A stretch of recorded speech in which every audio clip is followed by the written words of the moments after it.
Whenever we do this show, we always bring you the best thought leaders and people who are making a huge impact. Our next guest is known as a cybersecurity girl. Why?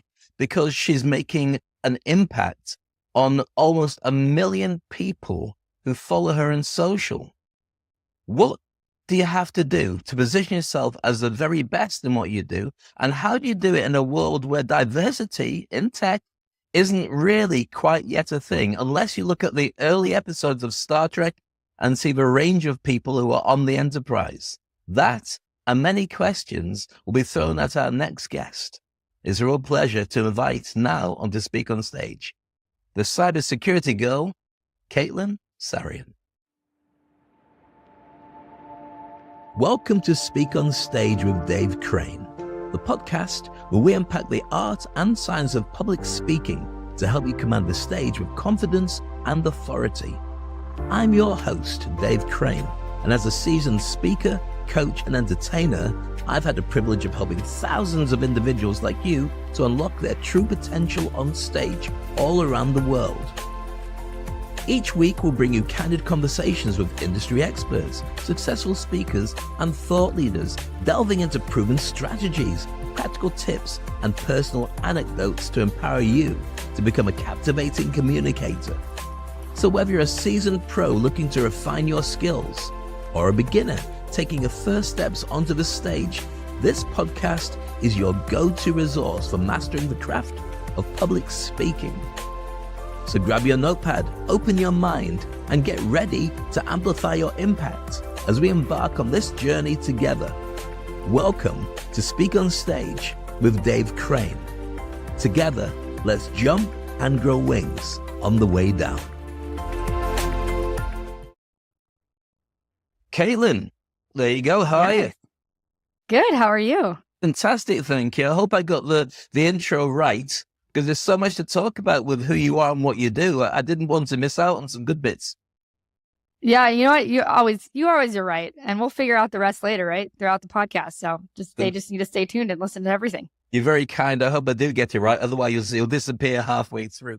But here's the thing. We met in Dubai at JISEC 24, and you were on the judges of our CyberStars judging competition, where people who have got new startups, entrepreneurs in the cybersecurity industry were pitching their ideas, and you stood out for lots of reasons. One of which, obviously, the way you look, but also the fact that it's a really boring industry. No disrespect to anybody who's in there, but you bring a kind of glam to it, and you back it up because you know what you're talking about. Now, that sounds incredibly disrespectful, but it's not something that I would say easily without knowing that you know exactly what I'm talking about, because you do wear your brand brilliantly. Am I off? Am I right? No, I appreciate that. That's so sweet. I mean, yeah, most people would think that cybersecurity is a very boring topic, or most people don't even know what cybersecurity really entails. And for some reason, I just am really passionate about it. I think it's the coolest thing ever. I mean, it's constantly growing and you're constantly learning, and there's so many things and there's so many aspects of it. So I geek out and I love it. But yeah, no, there's not a lot of women in cyber, and there's definitely not a lot of people that understand what cyber is or are interested in it because they don't understand what it is. Now, let's take it back a little bit to find your background of how you got into the industry, and then we'll look at the industry, the opportunities, and the way that AI is affecting it, as much as all the other things that we can see in the different growth areas. Now, you have been nominated, and you were awarded one of the top 40, under 40 in the cyber world. And right. I know that you've been in the industry for some time. My knowledge of the industry was really that about 4 to 5, I'm saying 4 to 5 years ago, that's probably before the pandemic, there was a real rush to recruit people into the cybersecurity industry because it was growing at a rate more than anything else, and there weren't enough engineers and experts in it. So What brought you into it? Yeah, so I did aerospace engineering before I even started cyber in university. I had a bunch of different internships. I loved it. And I realized that I was really looking for a job that I could be at for the rest of my life, because that's what I saw my parents do. I saw them, stay at the same job, same company, love what they do, and work till they got to the top. And so all the internships that I had about engineering, I just couldn't see myself there for more than like 3 or 5 years. I was like, this is going to get boring to me. I want to kind of find something that I'm like super, super passionate about. And I always knew I was a glorified problem solver. And my cousin, who's actually also a woman in engineering, she did biomedical. She went into tech consulting, and she kind of convinced me like, hey, you should try tech consulting because, you know, you can try different things and then you figure out your passions or you can just stay in consulting and continue to have different problems to solve every project. And so that was super interesting to me. So I was applying to tech consulting jobs at, you know, the Big Four and Accenture and, you know, all the management companies. And when I was applying, EY actually specifically said, hey, we're starting a cybersecurity program. Would you be interested as like a staff coming in? And I, in my head, just thought, she doesn't know this, but I am terrible at coding. I had to learn coding in school, and it was my worst subject. That and physics was like, I barely passed both of those courses. But I didn't tell her that. I was like, I'm always a yes girl. I wanted to try everything. I wanted to learn everything. And so I got in from there. They taught me everything on the job, and I absolutely loved all aspects of cyber. I learned everything like on the job. So that was one of the main reasons why I started, you know, my influencer channel. Was I always wanted to be a force for good. I always knew I had a bigger purpose. And one thing that people always asked me was that question of like, how did you get into cyber? You must be a freaky genius. You must know how to code. And I'm like, one, I'm not a freaky genius. Two, I don't know how to code. And three, there's like so many areas of cybersecurity that you can get into. And so that was like one of the reasons why I started that channel, was just to explain to the general population, what does cybersecurity mean? What does it look like? Because it's definitely not what, you know, the media portrays it, which is like men in black hoodies behind a computer in a dark room hacking the government. Like, that's not what it is. I mean, it's part of it. I mean, it could be part of it. I don't know. But there's so many other aspects of cyber. And like you said, 4 years ago, there was a massive push to get people into cybersecurity because we have a lack of skilled cybersecurity employees for the open jobs that we have. And now I feel like it's a little bit shifted, to be completely honest. So I'm now seeing the consumer end of it, right? The people that are, you know, taking all these cybersecurity boot camps, but they can't get entry-level roles. And so what I've been working with in the US specifically, and I'm, you know, building a cybersecurity course because I see all these pain points and I hear all these pain points every day from the people that follow me. There's a lot of like mid-level cybersecurity roles, or the entry-level cybersecurity roles actually aren't entry-level. They're still expecting, you know, skills and years worked. And so it's really actually hard to get entry-level roles if you're not coming from a university standpoint. So we're really trying to fix that. But it's a really interesting field. So I'm going to dial this back a little bit, because one of the things you said at the very beginning of this particular set of conversation is the fact that you didn't come from a coding background and you still did very well in it. Now, this is a misconception about tech, because it's turned into, like, every part of it is the same as many other industries. You don't have to be a coder. You just have to be good at what you do, and you can find a place in the industry for that to be effective. Right. But when you first started looking into it, did you find any difficulties being female, to being taken seriously, and also being positioned into something that was challenging you and you really wanted to get your teeth into doing? Yeah. So, I mean, there's the kind of two aspects of that question. One is like, how did I see myself here? Did I see females? Surprisingly, the woman that interviewed me at EY was also a female, and she really took me under her wing as a mentor. So I didn't really see the lack of females at the beginning, because she was just always by my side, helping me, training me, making sure I was meeting the right people. And I'm honestly, I don't know what I did to deserve her, but I'm always so grateful that she came into my life the way she did. But in terms of like, you know, diversity and the way I was treated and the way I felt sometimes in that role, I mean, I'm not going to lie, I was working with a lot of men. I also did professional cheerleading for a year. The first year I did that, I was a cheerleader my whole life, which I know is not a thing in, you know, the Middle East or Africa, but it's a thing. Yes, it is. I ran the Dubai Rugby Sevens Entertainment for 20 years with the Greco Dynamos, an Australian cheerleader team, every single year. And they're incredible. And one thing I would say, and you probably say this from being a cheerleader, is like working with soldiers. It wasn't like they work so hard, they get injured, and they come back for the next set of dance routines regardless. Just an incredibly tough bunch of ladies. Yeah. Yeah. And so, I mean, there's that aspect, and the outfit that you wear in that environment is a lot different than the outfit you're going to be wearing in a cybersecurity I was environment. wearing the cheerleading outfit, by the way, just to post it. I was just No. around. I'm trying to explain the story because basically I quit. My dad, I wanted to join another team, and they did like a photo shoot, like bathing suit calendar situation. My dad was just like, you cannot do that while you're in corporate. Like, no one is going to take you seriously. And from that point, I had started separating my life, my like really feminine side of me, and my like, masculine work corporate girl boss side of me, completely different. And I mean, even my first internship before even started cybersecurity, I was told that I bought dresses with my grandma. Like, my grandma's extremely conservative. For my first internship, she like took me shopping because she was really excited. And I had like knee length dresses, not tight, nothing. And I was told that I should not wear dresses. I should be wearing pants. And this was not at UI, by the way. This was at an internship. And so like from there, I just started realizing that I couldn't fully be, myself at that point in time, because there wasn't a lot of women. I didn't want to be not taken seriously just because of the way I looked. I really was grinding and making sure that I was learning. And I didn't want to be the person that was falling behind or not knowing what I was talking about.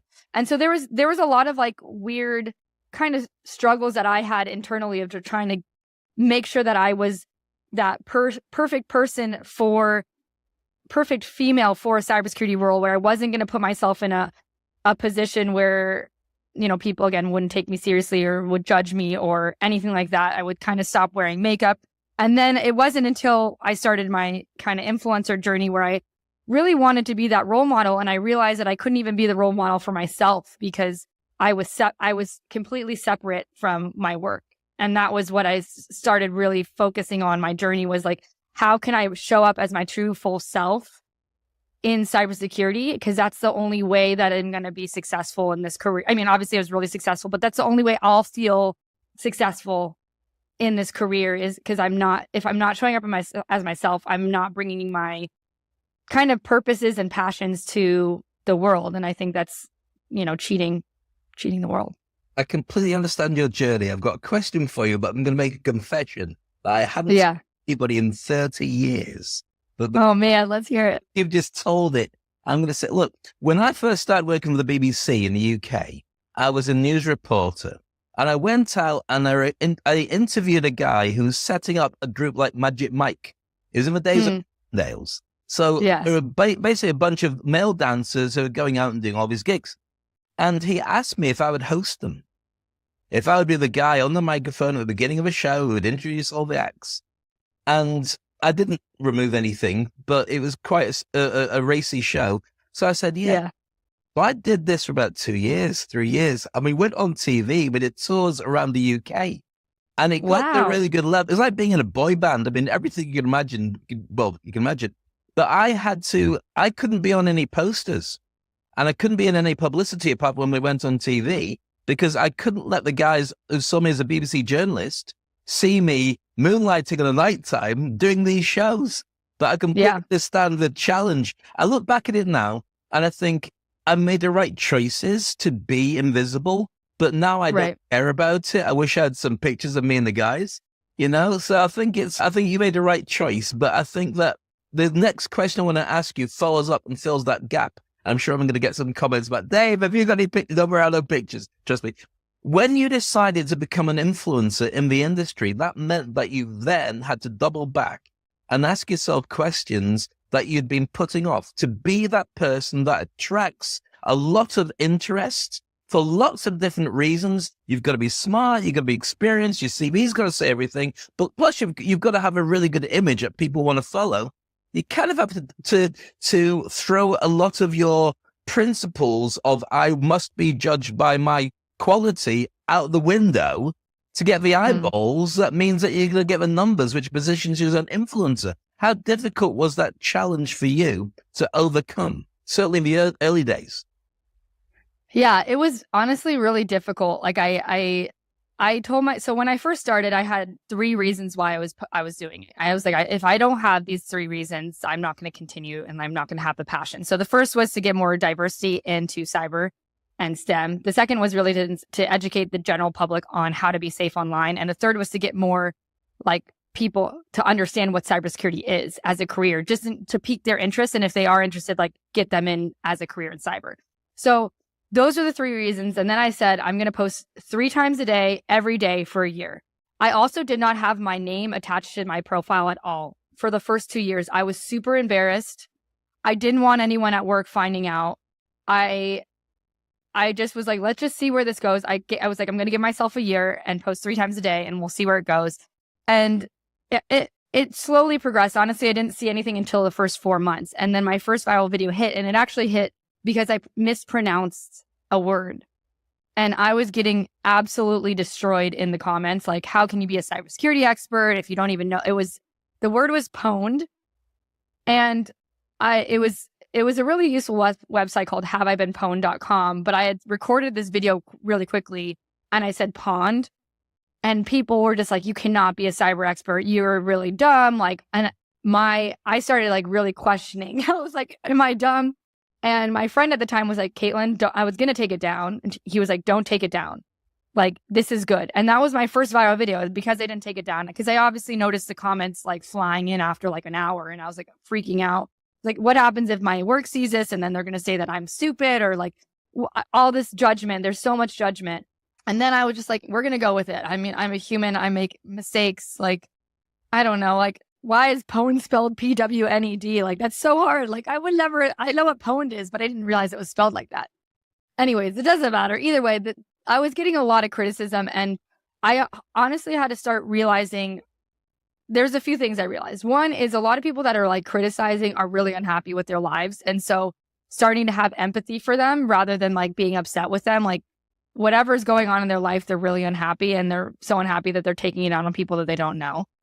The second is like, no press is bad press for this. If I'm coming from a place of I want to provide a value and add value to someone's life, I don't really care if people are annoyed or mad at me. Like, as long as I'm providing value to one person, that's what makes a difference. And that's what then I started going through every video like that. As long as I help one person, I will not be reading these hateful comments. And then, yeah, I think the ego, it's really getting over your ego. For me specifically, it's getting over my ego because I realize that I don't like people thinking that I'm dumb. And I think it came from it's been a long-seated ego situation because I was a cheerleader too. And so a lot of people would just assume that I was just dumb. And that was like the one thing every time I'd be like, oh no, I'm a cheerleader, but I'm an engineer. Or I'm a cheerleader, but I did this. And so I always try to prove myself that I wasn't dumb. And I started realizing like, I don't need to prove to anyone about anything. Like, I know that I am educated. I know that I love learning. There's no proving. So there was 3 huge lessons that I've learned starting that journey. And the main one is still the ego thing. And I'm not going to lie. I'd be lying if I said it doesn't still happen.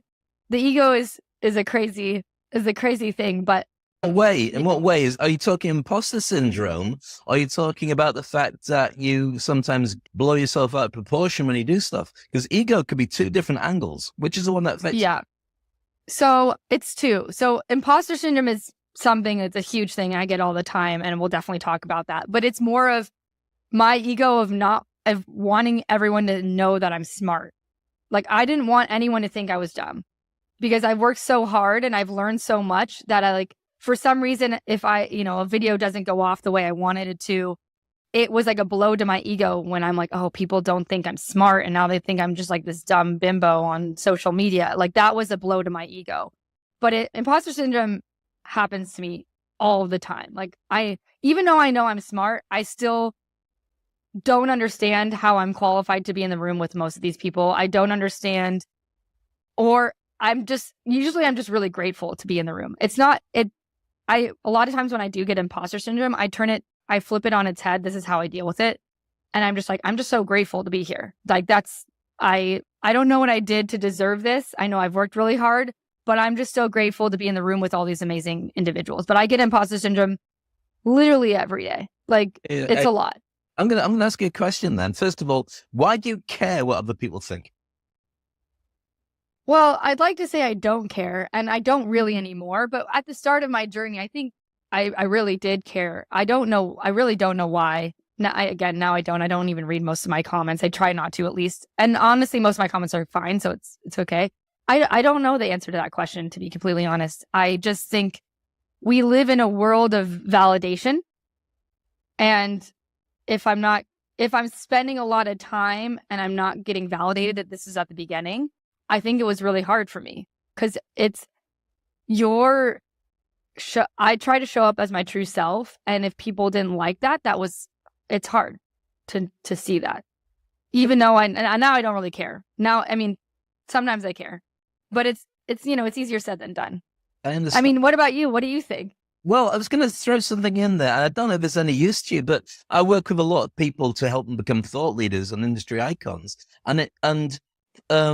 Imposter syndrome or imposter thoughts is a very current problem for everybody. We go through school being told to shut up and sit down. And then the only way you can really position yourself to be successful is to step up and go beyond that and put yourself in a position to be vulnerable. Now, the way I got over my challenges of the fact that when I was hit with the pandemic, I lost all my business. I couldn't feed my family. I couldn't pay any bills because there's no gigs anymore, no live audiences. So when after 2 years, things started coming back again, I realized that I was actually suffering from almost like post-traumatic stress disorder. People come back from fighting a war overseas in the fact that most people had just been working from home, so it was okay. For me, I did about 200 live shows during that time on social media just to stay relevant and be able to get noticed and get clients coming in. And when business started coming back again, I wasn't ready to step into the challenges of dealing with, customers who don't pay or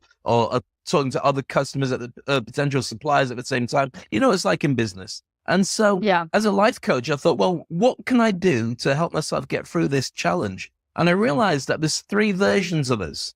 I'm going to share this with you now because I think it might be of use to you. So you're born with a birth certificate version of you. That's whatever your full name is. Mine is David Maxwell Crane. So not many people know that for obvious reasons. So David Maxwell Crane gets born, birth certificate, and he goes to school. And going to school and getting qualifications and having relationships and friendships, Dave Crane gets born out of that. So your name at school and what you feel comfortable being, what your parents call you, all the rest of it. And that becomes your social media version of you. So Dave Crane was who everybody knew. But the problem was Dave Crane is a face that's on my social, but also I'd had challenges in the past. Same as everybody. You've got all the different things you've been through, the cheerleaders, the male dad, all the stuff, it catches up with you. And I realized that I didn't have a version of me to step back into the arena. And this is where I think it's going to be most useful for you. I thought, well, there is a time in what I do where I'm really brilliant at doing what I do. And that's when I've got a microphone in my hand. That version of me is unstoppable. Whether I know what I'm talking about or don't know what I'm talking about, I make very snap decisions. I can calculate the audience, I can calculate the sponsors, the end result, the timing, and I do work on a genius level for entertainment.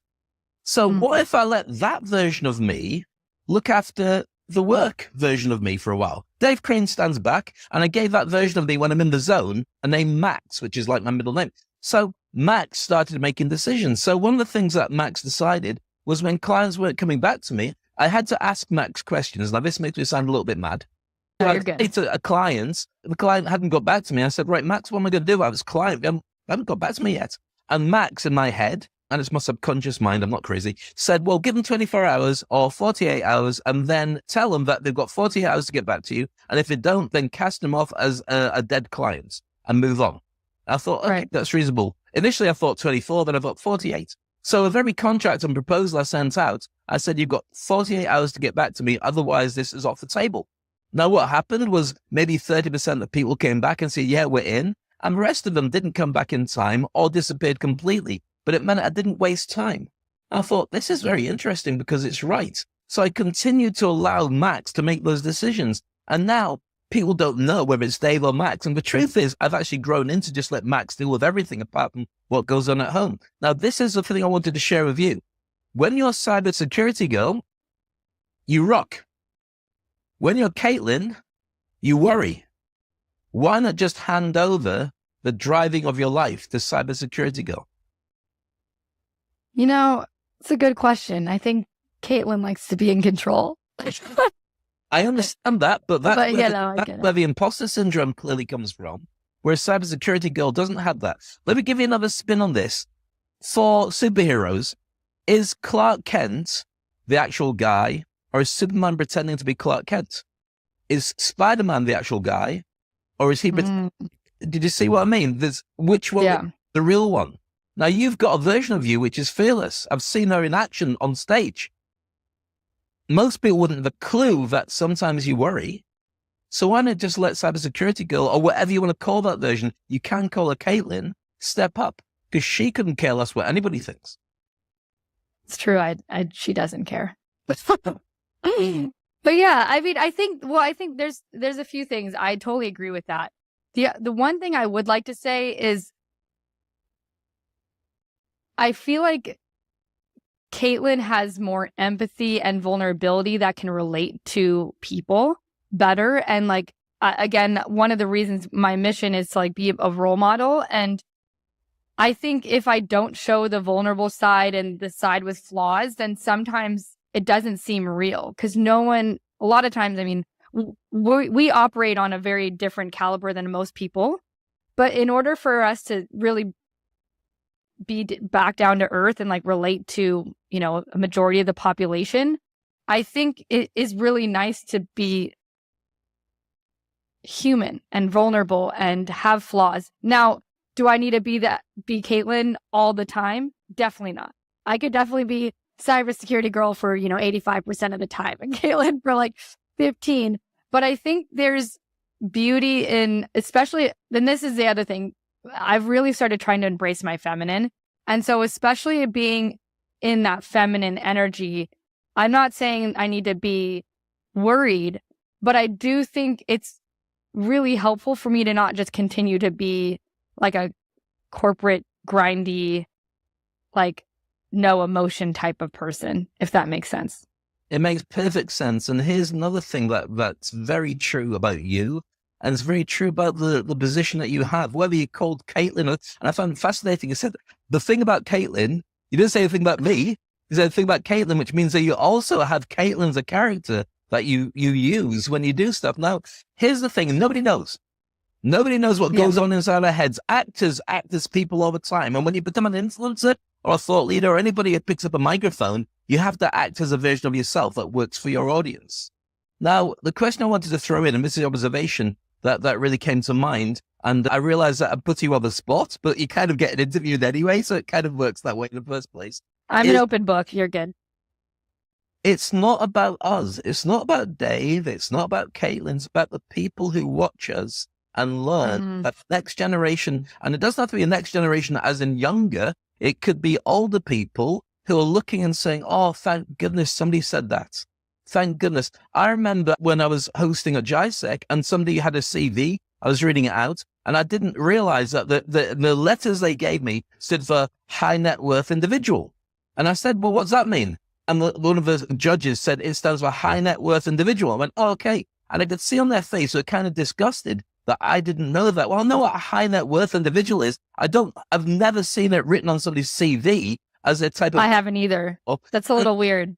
And I don't care if you don't like the fact that I don't know, because if I'm saying I don't know, there's loads of people in the audience who don't know either, and they're going, thanks for asking, Dave.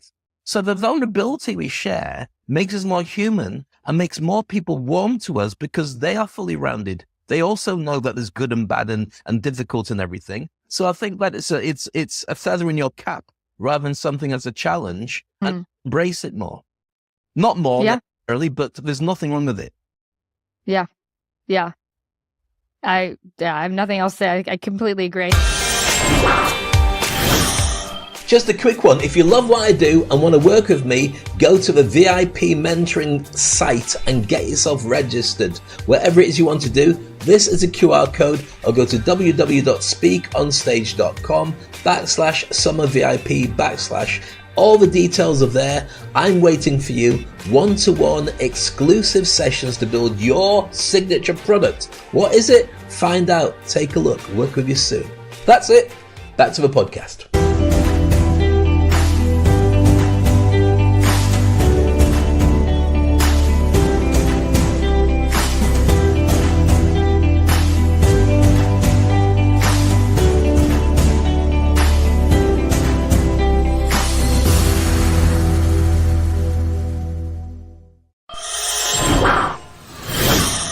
I think there's different personas for everything. And I hate saying that because it sounds like calculated in that sense, I guess, in my head, but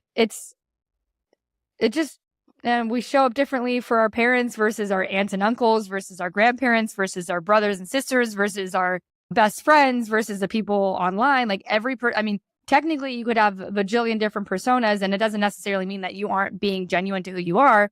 It just means that for me as a ex-people pleaser, I'm going to say that I'm ex-people pleaser because I hate being a people pleaser. But for me as a people pleaser, I used to show up for different people in very different ways. Obviously it was like parts of myself, but it was making sure that I was making them happy or saying something that they'd want to hear versus really showing up for me as a human. And so again, this journey continues to grow. I mean, even this conversation is always so enlightening, but the journey of like discovering who I am, my powers, my pain points, my, purpose, all that is a journey like will continue to go on. And to be fair, like you're never going to understand who you are exactly. Because for me, at least, I'm constantly changing.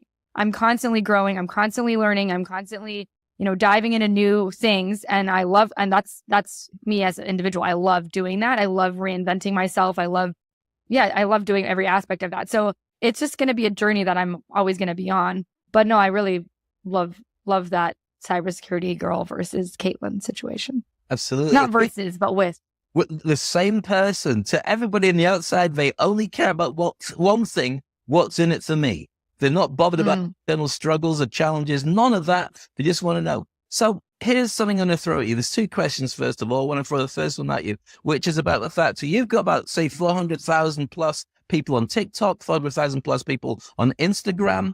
What are you going to do if TikTok disappears from the market in the US? That's a big thing. Yeah. Yeah. I mean, I haven't even thought about that. My life is one day at a time. Again, all I do when I make videos is if I impact one person, I'm doing my job. But I think the TikTok situation is really, really, really unfortunate for the US economy, for the US in general. I think they made a huge mistake. And it's not because I used to work at TikTok, because I've seen the back end, and I think they're wrong. I get why they're doing it, because cyber warfare is a big thing. I've been in cyber for 10 years now. I definitely understand. I was, I've been interviewed a lot about cyber warfare tactics, all of that stuff. I get it.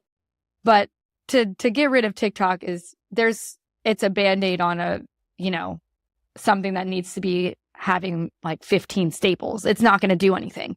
So I don't know what I'm going to do if TikTok doesn't exist in 6 months to a year. I'm just going to keep doing everything I can on Instagram, keep doing everything I can on LinkedIn, other platforms. I do think TikTok is a really unique platform. It's, kind of unfiltered, unbiased. It's based on what you like to see.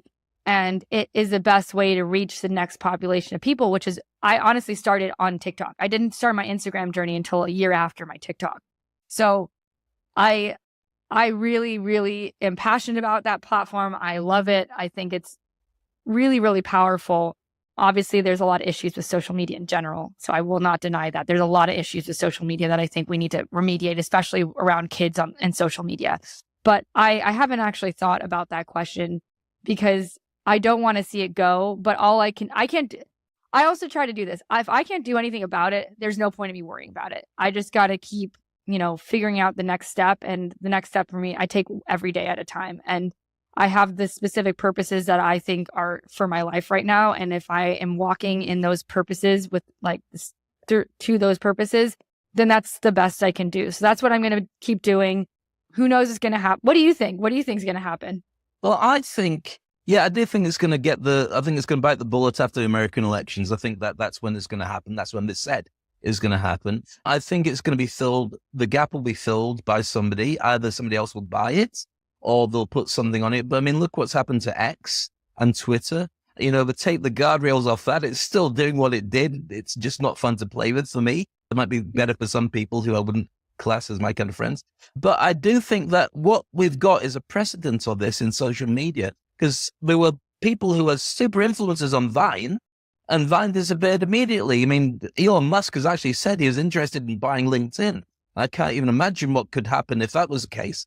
I think that for anybody that I work with, it's about having an omni-channel, isn't it? It's about having lots of different places where people can find you, but also getting those mailing lists, getting the emails of people so you can connect with them, getting them to subscribe to competitions and challenges. So you start building up, whether you lose your account or the whole thing folds, you don't lose contact with the people who are buying into you and what you do. So that's what my advice on it would be, not to you particularly. You're in a really good position to be able to make better choices than me.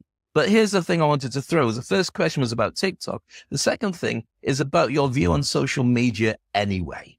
Because in order to create a persona and be successful and be an influencer, you can't ignore social media, but it's going to be a balance of things to be able to get out there and also speak, have the right brand.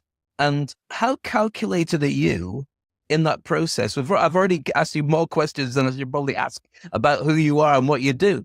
But how much thought goes into where you take your brand, when you speak, and how you meet people professionally as well as on a friendly basis? Yeah. I don't feel like I'm that calculated anymore. Again, I have those 3 pillars that I talked about, right? Getting more people into cybersecurity as a career, specifically being a role model for diversity in cyber/STEM, and to educate the general public. So anything that I take, any opportunity that I take, speaking engagements, whatever that is, I'm only going to take it if it builds those 3 pillars. I will not be taking it if it goes anywhere else at this point in time. I've started realizing that those pillars are big pillars. They're a lot. And so I'm starting to try to figure out the best way to go about that. I mean, that includes so much. And this is my full-time job now, and I'm really, really passionate about it. I'm starting to become a little bit more passionate towards the general population and getting people trained up, because I've seen, the struggles and hardships of people, getting hacked, cyber attacked, identity theft, all of that stuff. And I honestly kind of feel like it's my purpose to kind of connect the US and corporate to consumers when it comes to cybersecurity training, because part of my keynote speech was talking about how cybersecurity started, which it really started in 1987, where as data privacy started in 1887 or something, a long time ago. Cybersecurity started all around corporate data, really for cyber warfare. And it was talking about, confidentiality, integrity, and availability of that data. And it's of federal data, of corporate data.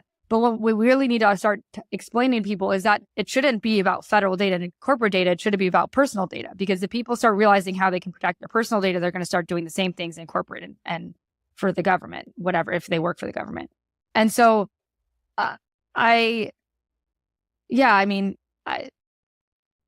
it's hard. It's a hard question. What do you think? Well, that's not for me to answer. That's why you're here. You're the expert on it. I worry about it a lot. I worry, first of all, that all the stuff about me is already out into the ether. And so if I try and lock the barn door after the horse is bolted, in many ways, it's a waste of time. But for the early apps that were there, they captured all our data and they swapped it like toys with anybody who wanted to. Your telecom organization that you sign up for is selling your details out there anyway. And so I think it's important to only put out there what you're willing to have on your social. So I won't put everything out, only what the version of me that I want, but I'm well aware that my data is bouncing around the same as everybody else's. I also know that the next generation, I've got a 13-year-old daughter, couldn't care less. She's very wary about what she puts out there, but she's also aware that she's living in a world where everyone is connected, whereas maybe my generation of old farts are a little bit more reserved as to what they put out there.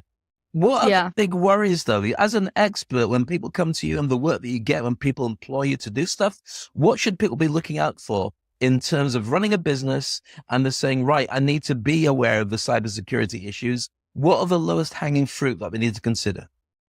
Yeah.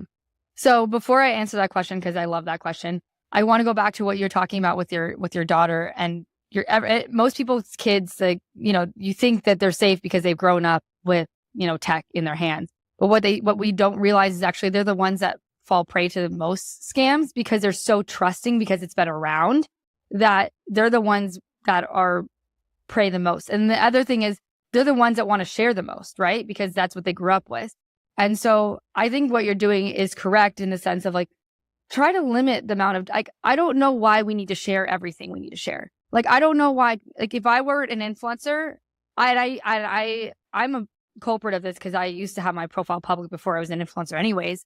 And now I'm really advocating for the other thing. Like, if you don't need to show the public where you are, why? Like, if you're trying to show people like, oh, your family, then just send it to a family chat. Send it to your parents, send it to your siblings. Don't post it online for everyone to see. And if you are posted in like, not real time, I think social media, we all want to share everything. And because of that, it's like trickled into every part of our life.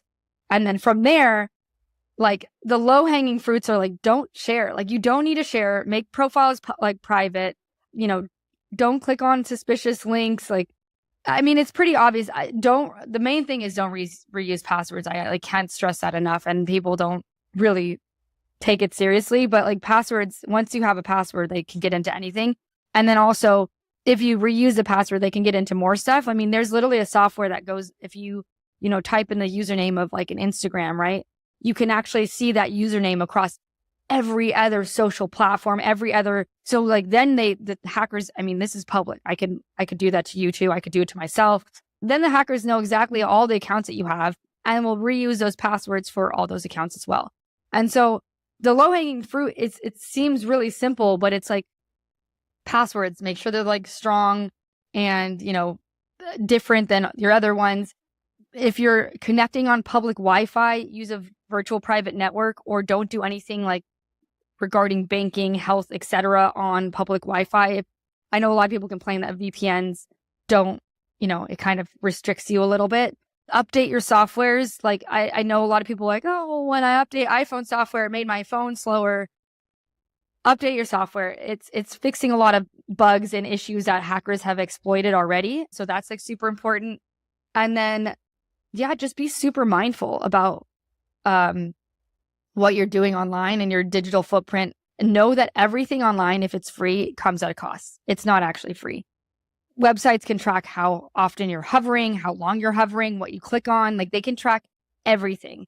You're also not incognito if you're trying to go incognito. Incognito is only for your own computer. It has nothing to do with the other end. So if I'm going on a website on incognito, they can technically see that I'm going on, but my browser on my computer won't remember that I went on.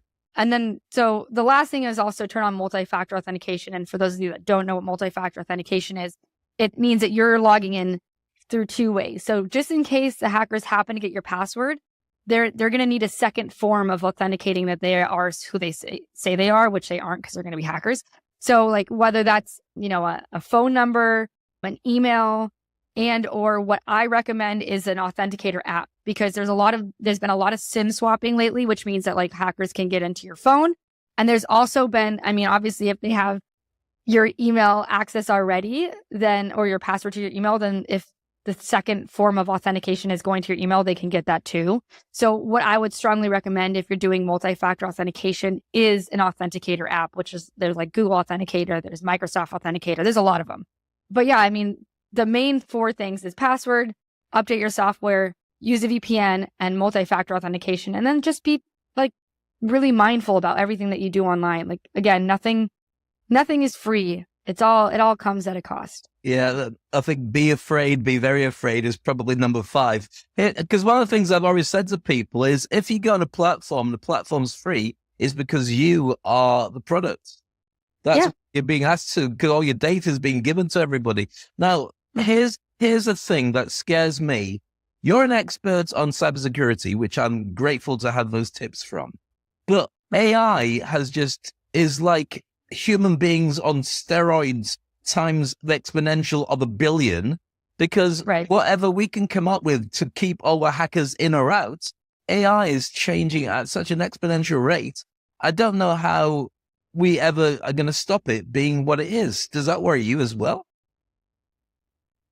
It does, but I think there's a lot of freaky genius people, I wish I could be, but I'm not that person, that are using AI for good. There's a lot of companies right now that are using AI to kind of combat the risks and the scams and the hackers. And again, I think there's a lot of risks, but I also think there's a lot of rewards to it. And I don't like living in a state of fear. Again, I try not to, concern myself with things that I don't have control over. But I do have faith in the people that are building, AI-driven cybersecurity products, because it's very, very needed. And there's already some that are out there. Like Palo Alto, I think, is about to launch an AI. I don't know when they're launching it. I think they're launching it at RSA. There's a lot of like cybersecurity companies that are launching, AI related softwares and stuff that will actually help drive cybersecurity to a next level. So it is scary. Maybe I'm ignorant, but I like to believe that the people that are building the next wave of cybersecurity, softwares, AI softwares, are going to trump the rest of the hackers. Right. You used the word trump. Hopefully. I'm going to change this slightly. Is it going to kill us all? No. Are you sure? Have you seen Terminator? Okay. I have seen Terminator. I have seen Terminator.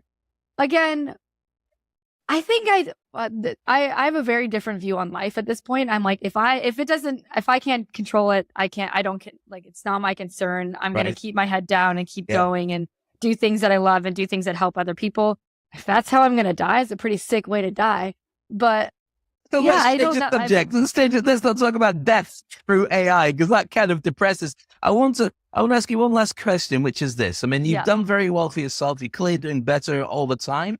It's an honor to have you on the show, because I think that you also show people that things can happen in any industry when you put your mind to it. And you also are very good at what you do. I work in a lot of the big conferences around the world, especially the tech ones. And they bring me in because I'm kind of funny, and also I know nothing about it, so I don't get bogged down by it, apart from the fact I just entertain audiences. But I'm always struck by the lack of women in the industry, every part of the IT industry. And I realized when I was doing a big event for CIOs that the big challenge is that many of the organizers or decision makers promote in their own image. So they feel comfortable having men who are like themselves working with the team. And also, and this is a challenge in the IT industry, you're more comfortable working with software and with laptops and with people. And this is a big problem for getting more women into the industry. Now, you are a prominent woman in the industry, doing well, influencing. What do people need to do? What do men need to do, first of all, to be able to get more women into the industry? And also, after that, what do women need to do to be able to get these jobs? Because those who dare will win, because the industry needs more women in it. For sure. I totally agree that the industry needs more women and diversity in it as a whole. I think there's a few things that I've seen issue with. So when I first started this journey a while ago, I was like, it's because there's no role models and there's no women really knows about it. And it's like a man's field. And I actually think I did read a study that said there's a lot more women coming into, tech, cyber, STEM roles. But the issue is that there's a big drop off after, 3 to 5 years. And it's because, and I'm seeing this myself, like, if I want to start a family and kind of calm down, you can't do that in a lot of corporate environments. And the reason why men continue to outpace the women is because that's what men are used to, is like, they're the ones grinding, driving, they're the ones providing for their family. They don't have excuses. And it's accepted. That's like that's the norm. And whereas like for women, if you want to compete with that, it's very, very hard once you start being in your feminine energy, being in your, family oriented, whatever.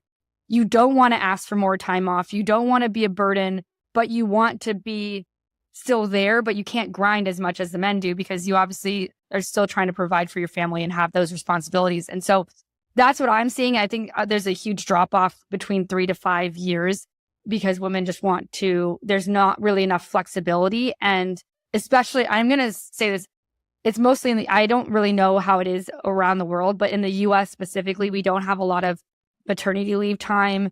It's really not flexible for women that want to have other things outside of work. Whereas men, you don't really have other things outside of work. Like it's known that you're the provider and that you're the ones going into corporate. So I think that's a really interesting thing to think about. I think for men to continue to inspire more women, one, I might be a little bit different. I don't ever want to get a job because I want to get a job because I'm qualified. And so, and I think, and when I talk to other women, they have very similar sentiments. I don't want to be chosen just because I'm diversity. That's not a good feeling. And maybe that's an ego thing. Like, I'm like, I want to be chosen because they want me and I'm smart and I can provide and whatever. I want that.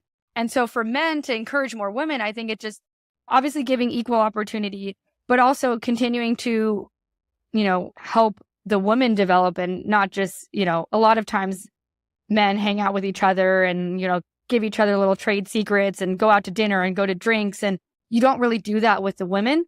And not you, but like most of the men don't do that with women. It's just a different dynamic. And so they'll get girls, they get computers. Yeah. Got a lot of girl people skills. It's just true. Right. The geeky, liberty.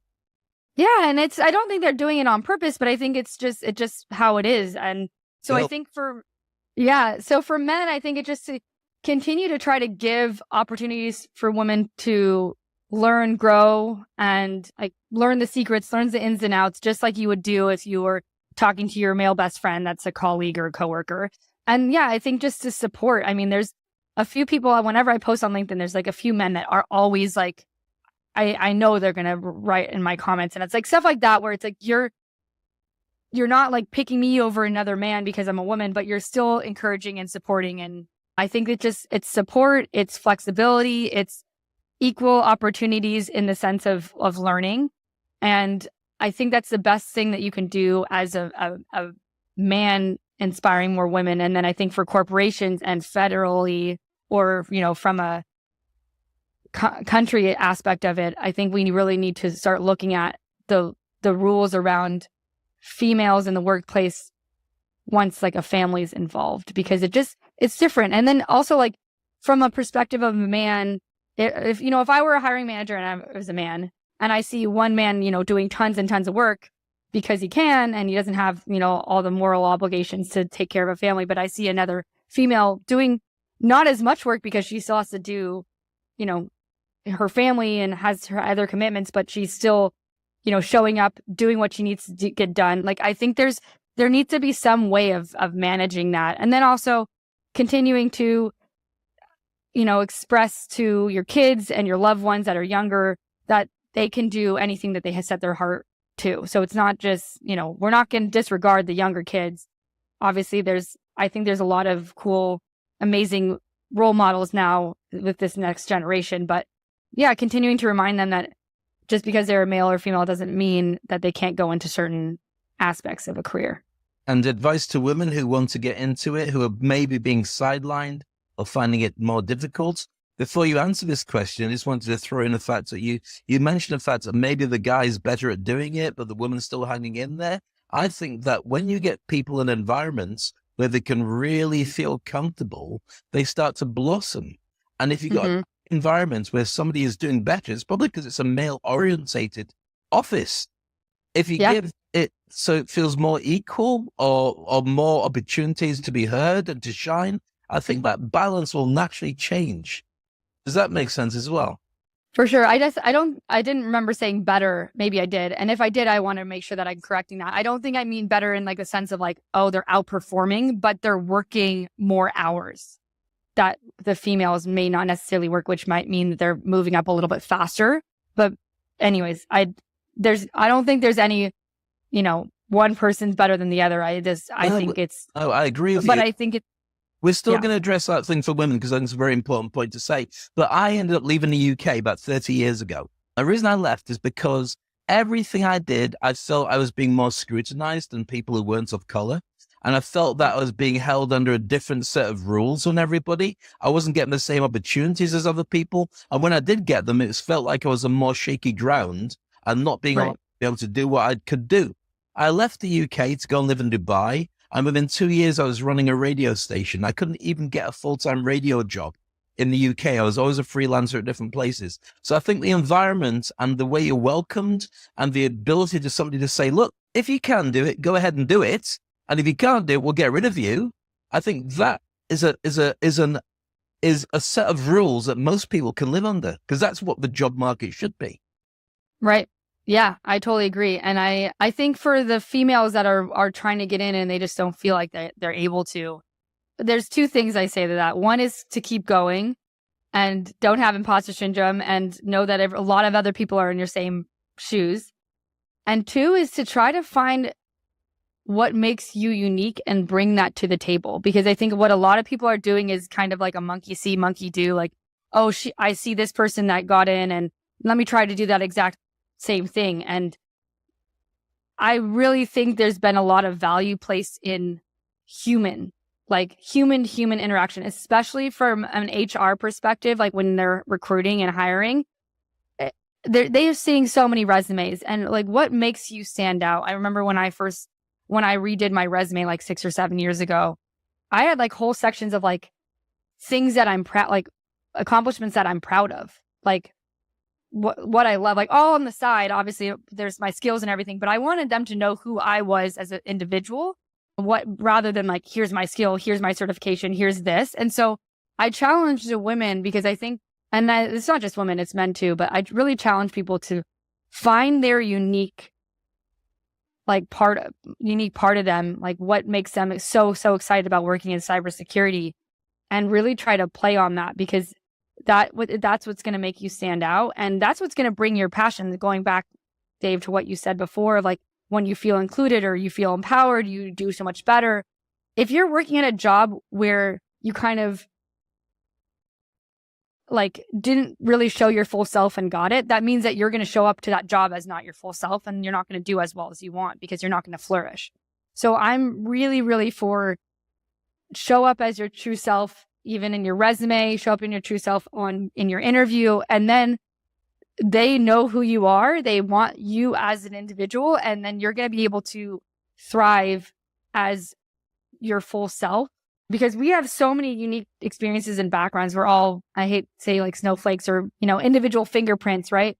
And every single type of person is needed in cybersecurity. So it doesn't matter. Like I know a lot of women have been like, well, I, worked in marketing or I did this before. Like, how would I ever get a job? And it's, those skills are so needed and needed to be brought to the forefront alongside of cybersecurity. So explain how that can be done. And obviously some of that stuff is your passions, right? So using those to fuel your future passions and your future purposes.